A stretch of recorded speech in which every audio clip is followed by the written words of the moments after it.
Hello everybody, welcome back to the channel. I have an amazing video for you guys today. I found an article that you guys are going to absolutely love. It is from Fortune magazine and you can see it on Yahoo Finance. I do have a link of this article in the description, so make sure if you want to learn a little bit more, go ahead and click on that link. Basically, the article states, a housing bubble requires three elements. The 2022 housing market has hit already two, and I'm gonna tell you, they don't tell you the third one, but I'm going to tell you my prediction of what third one I think it's going to be. So check this out.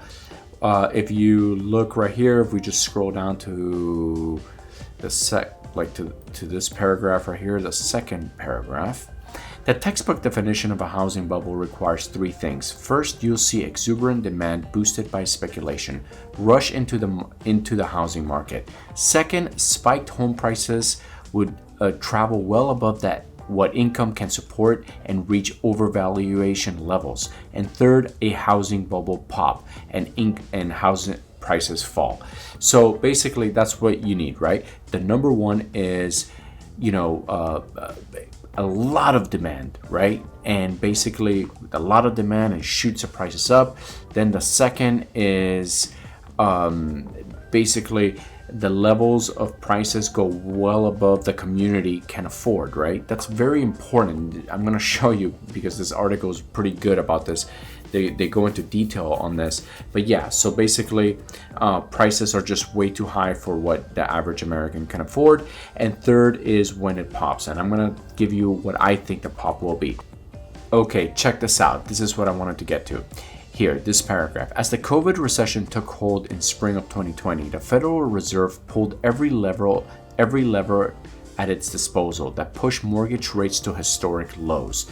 Those low rates saw the average 30-year fixed mortgage at 2.65, which is insane, okay? Insane. And why did they do that? They did that because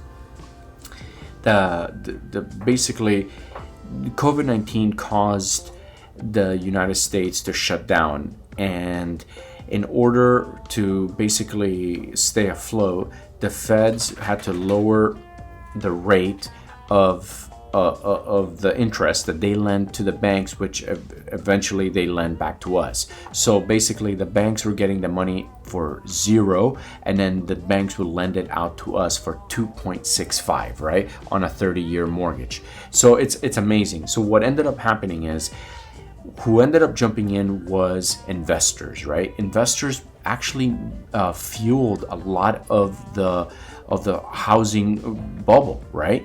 And here, I'll show you. Let me find it real quick. Okay, right here, look at this paragraph right here. It wasn't just long-term investors who jumped in. Short-term flippers attracted by record level of home price appreciation got in too. Indeed, the total of 114,000 homes were flipped in the first quarter of 2022. That's higher than any quarter in the years leading up to 2008 bubble.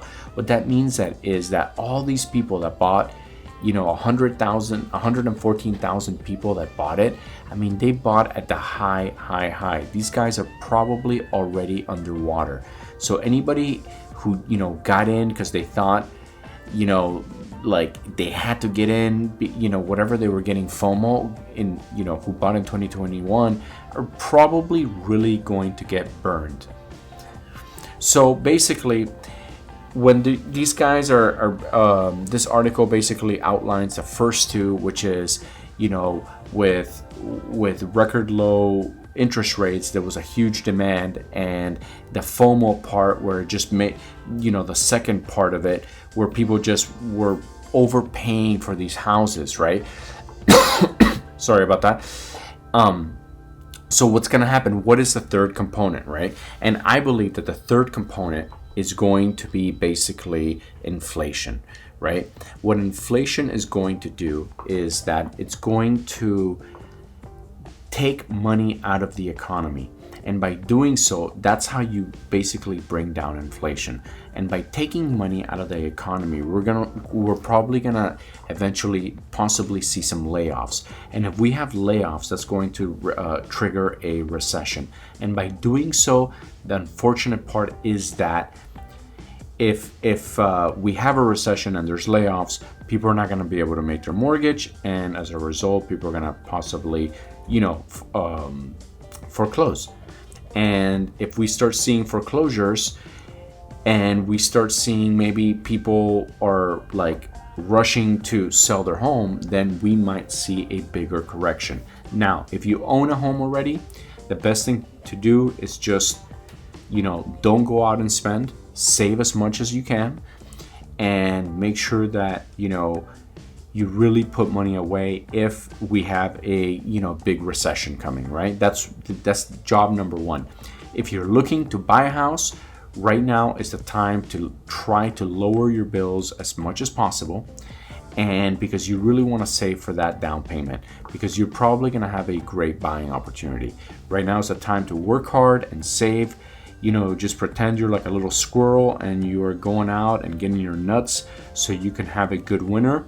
So that's what you're doing right now, okay, guys? We are all going to work really hard, and we're going to save as much as possible, because we might have amazing buying opportunities in the next 2 years.